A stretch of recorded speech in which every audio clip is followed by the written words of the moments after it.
Uncle Doug. Oh. Do you remember being a young guy in the before now times when it was okay to play things like Cowboys and Indians? Yes. And we used to play at my elementary school. We used to play a game called Smear the Queer. Oh, they were simpler times. Yes. Simpler times for certain of us. It was easier to be white, wasn't it? Well, it was definitely easier to hate non-white, and that was a classic thing to do. Or to kind of love them. That's what's great is that, you, Uncle Mark, are now going to tell us about a fine way, a beautiful way to love our non-white brethren. Yes, to dress up, hate is love, and feel okay about yourself. So that's just a fucking wonderful world. So, you guys remember last week when I did a segment about the invisible environmental stewards of that most charming of magical islands, that being Iceland, and they being called the Huldufolk. Yes. And we basked for one bright, glorious moment in a topic of faith or belief free from white supremacy and hate. Well, party's over, motherfuckers. that streak of one segment in a row is finally over. So for any listeners that may be unfamiliar with this country's attitude toward our indigenous population, because either you are from a distant land or you were educated in the United States, let me fill you in. It's always been, horrendous. So from mass displacement, a sort of informal but very welcome biological warfare, straight genocide, enslavement, more displacement, more murder, and endless theft. We have much to be ashamed of and not one goddamn thing to be proud of since the day Christopher Columbus set his buckled shoe on what he thought was the shore of India. Today's segment is another thread in that tapestry of pain, I'm sorry to say. As we know via actual science, the indigenous peoples of these continents, the Americas, are descended from Asian immigrants who crossed into North America quite some time ago. It has long been estimated that it was like 15,000 years, but there's this really crazy new evidence that it might be 30,000 years or more. Oh, wow. And also, this is fascinating, new science suggests that Americans have an ancient line of Polynesian DNA, which is cool. I just wonder. I wonder about that 30,000 year thing, because were there even Jews then? There's always, and there always will be. Yeah, and I was just going to say, spoiler alert about the Polynesian DNA. Polynesian, still not Jewish. So that's cool. Rough. Anyway, indigenous Americans were very much here first, and they are of Asian ancestry. Those are conclusively true facts, except maybe they aren't. Let's, for a moment, ignore all the archaeology, anthropology, and ironclad DNA research done by countless researchers and scientists over decades, and turn rather to the ideas of a hick with almost no education, born 20 miles north of nowhere in 1805. This learned fellow concluded, via a huge golden book he found out past the back fence, that no one else ever saw, written in a language that never existed, which he translated with some magic spectacles, actually a rock in his top hat, that actually indigenous Americans are descended from a single family of Jewish seafarers that landed here around 600 BCE. No, dear listeners, they are not descended from Jared's brother and his brother Jared, who came across the Atlantic 1,400 years before that in 8 combination barnyard cement mixers, as discussed in episode 146. Those immigrant Jews all died out, just miraculously not in their suicidally defective submarines. All the proof you need of this peer-reviewed book of totally true shut-up science, still bafflingly believed by millions of people with good educations, is called simply the Book of Mormon. I love the idea of a listener listening to this segment. This is the first episode of the show they've listened to. Just going, wait, what? What? What is happening? Is he having a stroke? So, kind of. So, cut to the mid-1840s. An act of land-grabbing, violent conquest brought some folks called the Mormons into proximity with some of these indigenous Jews that Mormons call the Lamanites of the Western variety. So, Utes and Paiutes and Goshutes, and most importantly for today's story, the Navajo. Most white settlers in the American West saw the original inhabitants as pests, an infestation needing to be exterminated or chased off. So I guess the Mormon attitude toward them was a tad better by comparison. Don't get me wrong, Mormon settlement throughout the West likely killed off thousands of people and displaced thousands more. Mormons had no problem killing them when push came to shove. They also tried to frame them for some certain crimes. And they did participate in the indigenous slave trade by buying captured native children from native and Mexican slave traders, ostensibly to, quote, free them. However, the bulk of these children experienced their freedom as servants in Mormon households for the rest of their lives. Freedom. Right. Yeah, ish. So that little snag is... There's a street up in Research Park here in Salt Lake City that's named after Chief Wakara or somebody. Who was a slave trader, correct? Who was a slave trader, yeah. Yeah. That's a fun thing. That's a fun fact. It's nice that he has a street named after him. Yeah. So this little snag aside, Mormons did see indigenous people as part of their own story. So however poorly and patronizingly, there were attempts to deal with them in ways other than gunfire. Spencer W. Kimball, who would later rise through the ranks of the church to eventually become its prophet, seemed to have an actual affinity for the Navajo people. He became instrumental in setting up what became known as the Indian Placement Program, also known as the Indian Student Placement Program, and most unfortunately, the Lamanite Placement Program, when he helped place a young Navajo girl with a white Mormon family for a school year in the truly horrible town, Utah town of Richfield in 1954, which I think our current governor is from, right? I think so. Explains a lot. Before long, the Indian Placement Program, or IPP, became formalized, and between 1954 and 1996, around 50,000 native children, most of them Navajo, but not all, passed through it for varying periods of time. The program... What's that? I'm sorry. I just have to emphasize the fact that, because I sometimes lose the plot when I'm listening to something like this, we're not talking about, like, frontier times. No. We're talking 20th century, like... middle of the 20th century. The last kid who went through this program graduated from high school in 2000. Holy shit. Yeah. So 50,000 native children went through this thing in that time. The program recruited children from Navajo country, a huge area covering parts of Arizona, New Mexico, Utah, and Colorado, and then sent them to live during the school year with a white Mormon family. So I don't know how familiar you guys are with the Navajo Reservation and the surrounding area that I'll just call Navajo country. Mm-hmm. But I know a bit. I've spent a little time working on the reservation, and I've read a bit about Navajo culture and history. While it's crazy beautiful with vistas like Monument Valley and Shiprock and Canyon de Chelly, it is one of the poorest places in the United States. The median household income of a family of 5 is $20,000, which is well below the poverty line in the United States. Even today, 1 in 3 people there have no access to running water during a pandemic. Jesus. The unemployment rate was 50% before the pandemic. I can't find current stats now, but presumably it's much worse.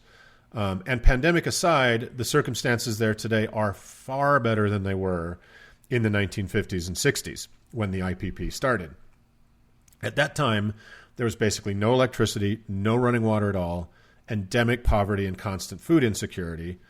The horrible boarding school system set up by the U.S. Bureau of Indian Affairs, which operated under the unofficial motto coined by Indian school originator Richard H. Pratt, quote, "Kill the Indian, save the man," were engines of abuse and devastation to indigenous children all over the place. So for education, it was basically that or nothing, right? Wow. Or whatever your family could do for you. So the Navajo are either the biggest or the second biggest indigenous group in the United States, depending on who you ask. Their state of impoverishment was done on purpose, or sort of a side effect of attempts to exterminate them. In 1864, they were forcefully relocated in an event called the Long Walk, which was their own Trail of Tears, hundreds of miles from their traditional land in Arizona to southern New Mexico. It's not fully known how many died as a result of the events leading up to the Long Walk, the march itself, and then the time spent in exile and trying to return. But one estimate is crazy that had this group of Navajo being reduced from 25,000 to just a few thousand. Wow. Oh, shit. Total, with all their livestock and property totally lost. So by the 1930s, though, they had kind of bounced back. They'd returned to their land. They'd started over again with basically nothing. but they bounced back a bit with most of their wealth in large herds of sheep and goats, which were very valuable to them. But with the Great Depression raging and the Midwestern Dust Bowl howling, the federal government showed up and decided the Navajo were overgrazing their land, and with very thin evidence, seized and sold or euthanized more than 70% of their livestock. God, Oh my God. damn it. Tens of thousands of animals, annihilating any recovery from the attempted genocide of the Long Walk, plunging the entire society back into deep poverty. Most people believe this agricultural culling was just another attempt to starve them out of existence, right? Yeah. So it was just 20 or so years later that the Mormons saw an opportunity to, quote, help these impoverished Lamanites via a sort of foreign exchange program. Just one where the white kids didn't head south to the reservation for the year. It was a one-way street. And just a personal note, I knew a lot of these kids. There were a ton of them in my 1,000,000% Mormon neighborhood in the late 1970s. So, Wow. Yeah, I remember one of my best friends had one with him. And so, he was with us all the time during that period of time. yeah, our scoutmaster had a Navajo kid living with him. Which is, and luckily for that kid, our scoutmaster was an incredibly decent dude, and so that's probably as good an outcome as he could have had. So I think foreign exchange programs can be fantastic, right? Like, what a great experience for an American kid to spend an academic year in Germany. Right. Or a French kid to spend one here in the U.S. In addition to picking up a language proficiency and a strong sense of culture, you have a lifelong connection to a family, right? But if there are Mormons in the mix, it ain't just learning about the Constitution and the ins and outs of barbecues these European kids are going to get, right? No. For any fans of Glengarry Glen Ross out there, the Mormons operate on the ABC principle, always be converting. Yes. So I went to high school, like you guys probably did, with dozens of exchange students. For me, they were mostly from Germany, Belgium, and France, and one Japanese kid that is very dear to me and Uncle Doug, who were all placed with Mormon families. And as I recall, every single one of them was forced to go to church and was forbidden from any sort of their own religious practice or traditions. Yeah. I can't remember if it was all of them, but so many of them, except for this one very tenacious Japanese kid, eventually threw in the towel and got baptized. Yeah. Mostly just to get a moment's peace. And then when they went back home, they threw their Books of Mormon in the trash. The Mormons abuse the exchange program as another form of missionary work, and they are relentless about it. Yeah, I remember that would happen all the time. So many families had exchange students, and it was like nakedly, we're bringing these kids over here, and getting them baptized. They were pretty open about it. They weren't terribly subversive. It was just part of their missionary work. So, So the Indian Placement Program served the same purpose, but with a generous helping of white supremacy ladled on top. Missionaries would troll the reservation, promising room and board and a good education to desperate families. But there was a catch, you see. You got to be a Mormon to qualify. So is now a good time for your baptism? The people running the program joked to each other that kids showed up to the first day of school with wet hair because they just got baptized to qualify. Ha, ha, ha. Desperation turbocharged by poverty is super funny, you guys. So what the Mormons got out of this was a threefold victory as they saw it. More baptisms. They are numbers obsessed. A chance to be the white saviors they felt destined to be for these poor fallen Lamanites, and a chance to de-Indian these Indians, just like the grotesque kill the Indian, save the man ethos. Don't believe me about the last two? Fools! You know I brought receipts. Remember when I mentioned Spencer W. Kimball earlier? Well, here he is proving my point in spades when he was one of the 12 apostles of the church. Remember, he would later become prophet pretty soon after, 10 years later, I think, in a very official conference talk in October 1960. I hope you have an empty stomach. So this is a talk called The Day of the Lamanite. And I quote, "The work is unfolding." I'm sorry, but there's no way this is not going to be terrible. Oh, there is no way. The Day of the Lamanite. Here we go. And I'm just exerting it. I'll put it in the show notes, the whole speech in the show notes. There's no better parts. The work is unfolding. The blinded eyes begin to see. The scattered people begin to gather. I saw striking contrast of the Indian people today as that of only 15 years ago. Truly dark scales are falling from their eyes, and they are fast becoming a white and delightsome people. Later he continues, the day of the Lamanites is here. Young white missionaries throughout the church are happy in the service, glad that they were called to this special mission. Some planning to change their college majors when they return from their missions so they can work among the Indians. I see dependent people becoming independent. Dependent people. For example, I see them coming in their pickup trucks to meetings, whereas a decade ago they needed to be picked up by the missionaries, fed and coddled. Oh, my God. Some still must learn, but they are making progress. For instance, a party was arranged by 2 missionaries, the Indian people to bring the food, the elders to furnish the punch. When they assembled, they had only punch to drink. Later, another party was arranged, the Indians to bring food, the elders to bring the punch. They had both food and drink. They are learning. Oh, my God. I'm sorry. I have to quit the show now and go and kick myself in the face for ever being part of this group. This man is a beloved figure in the Mormon Church. He truly is. Yeah. Not He's all a saint. He was prophet, seer, and official Yoda of the Mormon beloved Church. Man. Yeah, not all ex-apostles and former presidents and prophets of the church are beloved. He's one of them for sure. Yeah, revered. He continues later. The day of the Lamanites is nigh. I know, he keeps telling us this. For years they have been growing delightsome, and they are now becoming white and delightsome, as they were promised. In this picture of the 20 Lamanite missionaries, 15 of them were as light as the Anglos. 5 were darker, but equally delightsome. The children in the home placement program in Utah, that's the program we're talking about, by the way, are often lighter than their brothers and sisters in the Hogans on the reservation. Wow. That is some crazy. And yet more. There's this moment where you think, okay, I get how we're judging whiteness because that's just sort of a chromatic scale. Fine. Yeah. How are we judging delightsomeness? I don't know. I don't know what the delightsomeness scale is. I think it means Anglo culture. I feel like it's how much of a boner he got looking at them. Oh dear God! But yeah, I think it means are they presenting as white culturally as well as white, physiologically, right? He continues. At one meeting, a father and mother and their 16-year-old daughter were present. The little member girl, 16, sitting between the dark father and mother, and it was evident she was several shades lighter than her parents. This is 1960, you guys. On that same reservation in the same Hogan, which is a Navajo home, subject to the same sun and wind and weather. There was the doctor, a doctor, in a Utah city who for 2 years had an Indian boy in his home who stated that he was some shades lighter than the younger brother just coming onto the program from the reservation. These young members of the church are changing to whiteness and delightsomeness. One white elder jokingly said that he and his companion were donating blood regularly to the hospital in hope that the process might be accelerated. He goes on. Should we mention that the white and delightsome thing is a reference to a specific passage in the Book of Mormon that isn't there anymore? Yeah, I'll come to it. Well, it's still there. It's just been modified. So right.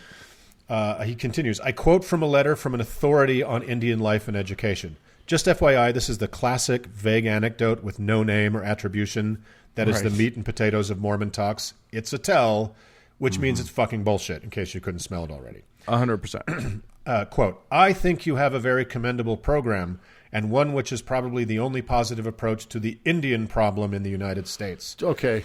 I have spent part of my life living and working with Indian people and have yet to see any program which has taken the Indian out of himself and started him down the road to progress. Big finish. Woo! Big finish. God bless the Lamanites and hasten the day of their total emancipation from the thraldom of their yesterday. I pray this in the name of Jesus Christ. Amen. Did you just say the thraldom of their yesterday? The thraldom of their yesterday. That is Mormon high talk right there. That is, dear brethren, we are a racist church are we. You know what I mean? Like, okay, we get it. My God. Yeah. So basically, quote, kill the Indian, save the man, with a saccharine sweet smile. And this is from a guy who I think truly, seriously loved indigenous people, if in a super fucked up, twisted way. And not all Mormon authorities did. I don't even get into that. But benevolent racism is still racism. There is a name for the purposeful annihilation of a culture, and that is genocide. And genocide where punch is served is still genocide. Violence against a child's identity is still violence, whether it's at the business end of General Custer's cavalry or in a stranger's home where room and board are provided. Yeah. That a man that thought he was expressing true love and generosity to Navajo people with these ghastly white savior genocidal platitudes is a product of a fundamentally, foundationally white supremacist institution and belief system. The Book of Mormon talks about Native American Jews who became wicked, the ancestors of the Navajo, as being a dark, filthy, and loathsome people, cursed with a skin of blackness. It said if they ever repent their evil ways, they may become white and delightsome people once again. To be clear, the sacred revealed Mormon Holy Book, inerrant and perfect, says, and as Dan correctly pointed out, said, but it's just been tweaked, that dark native skin is not the result of mutations and adaptations in populations over massive spans of time, but is rather an ancient curse for failing to adhere to an Iron Age Semitic orthodoxy that is unavoidably inheritable by blameless indigenous children. But their proximity to doctrinally superior whiteness can literally begin to cleanse these children of their inherited curse through becoming whiter. Heinous? Yes. Incredibly stupid? Yes. I personally think anyone who believes this out loud ought to be socked in the mouth. And here's what really complicates this. Good did come out of this program. Aside from the jaw-dropping benevolent racism of pious white saviors and instances of there were instances of actual abuse and cruelty and endemic cultural erasure, some of these kids who had the option of this or possibly no education at all got an education. Many of the families they lived with leveraged their privilege to open doors for these kids that wouldn't have been opened otherwise. Many of them went on to college and beyond, which was unlikely to happen on the reservation where the state and federal governments put these people into an out-of-sight, out-of-mind storage and just walked away. Mm-hmm.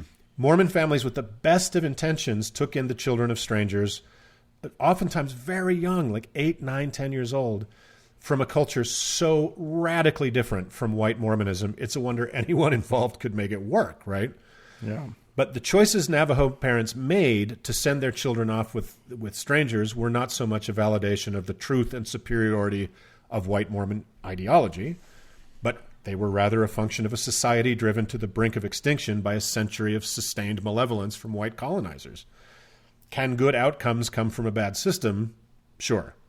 Does that cleanse the bad system of its DNA level retrograde, regressive evil? No, it does not. No.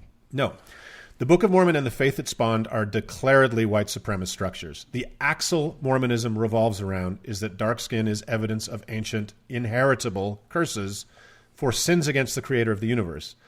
And therefore the inverse must also be true, that white skin is evidence of righteousness and favor granted by that same God. People cannot change their skin color unless they happen to be the president, and he's not fooling anybody. So Mormonism will always and forever remain foundationally a racist institution. So to conclude, there's another stream at work here. Yes, taking children out of their homes because you see their skin color is a curse, and therefore their fallen, wicked, pagan culture must also be washed away with their pigment is an act of genocidal erasure. But the Book of Mormon itself is an insidious act of genocidal racist chauvinism. And I don't just mean the parts about the curse of black skin.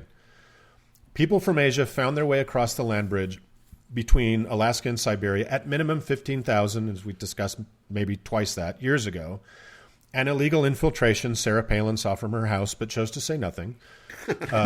Over oceans of time, their progeny and new populations of nomads moved east and south, and over the millennia moved into every corner of these hugely diverse continents. A dizzying multitude of cultures, languages, traditions, foodways, and architecture sprung up from Baffin Island to Tierra del Fuego. The Mayans, the Inuit, the Sioux, the Inca, the Iroquois, the Seminole, the Mound Builders, the Anasazi, the Aztecs, the Olmecs, the Toltecs, the Hopi, the Yakima, even the Navajo, etc., etc. The numberless stories of struggle and triumph and genius and love and war and art and victory and joy are totally negated by the pitifully laughable single 535-page book written by a rapey, money-digging fraud born in 1805 who knew not a single goddamn thing about indigenous American life, but insisted that no, that glorious spectrum of native people and civilizations didn't happen. All natives of these lands are the descendants of a single Jewish family who arrived here in 600 BCE and became unrecognizable as Old Testament Israelites because they pissed off that ridiculous old queen Yahweh. Stupid, plagiarized, ahistorical, pitiful. Mark Twain was spot on when he called the Book of Mormon chloroform in print, but it's actually much worse than that. The Book of Mormon is smallpox in print. Believing in it and sharing it is an act of genocide and the erasure of tens of millions of human lives and so many of the world's most unique and astounding civilizations. Don't fucking do it. So the Indian Placement Program petered out. Both the Navajo and the official church lost interest. And while discrete edits, as Dan mentioned, have been made to the most overtly racist language in the Book of Mormon, the architecture of its foundational white supremacy still remains. Mormons, for the bulk of the church's existence, and many still today, believe skin color is an indelible marker of wickedness or righteousness, an unremovable symbol of spiritual rank. Casseroles, BYU football, a toxic stew of misogyny and homophobia, and white supremacy are the four legs of the stool of Mormonism. Pull one out and the stool falls. Truly, seriously, I don't think they could successfully excise the fundamental code of white supremacy and dark inferiority if they wanted to, and I don't know if they really want to. And I also think most Mormons would go to their grave denying it's even there. I completely agree, and you know it's like so much racism. It is the bearer of it is oftentimes very ignorant of that fact. Yeah, and I think that most Mormons are. I think most Mormons would be shocked to read those words from 1960. Sure. And you always try and put yourself in the mindset of like, well, you don't, but you historically contextualize the words people are saying that would now be considered to be just absolutely out of bounds. But even some of that thinking in that language in 1960, you know what I mean, would be like shocking. Yes, to decent people, I think it would be shocking. And remember, in 1960, the church was still 18 years away from rescinding its black priesthood ban. Mm-hmm. Well, and you guys, I don't know, you say that. I personally revealed the fact that the Mormon Church had published an essay basically decrying all of the former racism and saying that was never real, that was never part of our thing, and distancing itself from a whole series of policies that they had held on to for most of their existence. Yeah, 140 years probably. And the guy that I revealed that to couldn't believe that was the case, that the church was distancing themselves. Yeah. It was so in the DNA of what he believed that the concept that they had distanced themselves shocked him. Right, and remember when they we're talking about the same essay, Dan, that was put out with no fanfare whatsoever. Oh yeah, no, they didn't announce it. Which is why it's hard to find. When I pointed it out to him, he was kind of shocked and didn't believe me. And then I had to find it on their website and say, "Look, it's your own church that says that you're," because he was harboring all of those the retrograde beliefs. Yeah, and I think the bulk. I would think the bulk of Mormons. This is kind of in their belief system DNA. And what's so crazy is there were good intentions in this thing, right? There were families acting earnestly to try to help in whatever way they understood help to be. Right. And they would be shocked to be considered racist or participating in a genocide, but that is simply what they were doing. Well, and here is the one of the many inherent contradictions of modern-day Mormonism. Perhaps the biggest is the demographics. That this church will be majority minority if it already has not crossed that threshold in not very many years, meaning there will be more black and brown Mormons than white ones. And it's just an astounding contradiction for a religion based so obviously and fully on white supremacy. And I don't think I made the point quite sharply enough, but it was generally the case that there were severe consequences for these kids ever speaking Navajo or acting, on their cultural, as they were kind of culturally raised. You showed up, the minute you showed up, that was over. You were a white person. All those boys get a nice crisp haircut. Yep. And new clothes. They're some of them showed up like days before school started. You're absolutely right, Mark. This was not cultural exchange. This was cultural subsumption. Erasure. Yeah. It's cultural erasure. So anyway, I know that was a bit long, but I was very much on my high horse there. So, well, all right. Well, come dismount, and we'll move along. Off I go.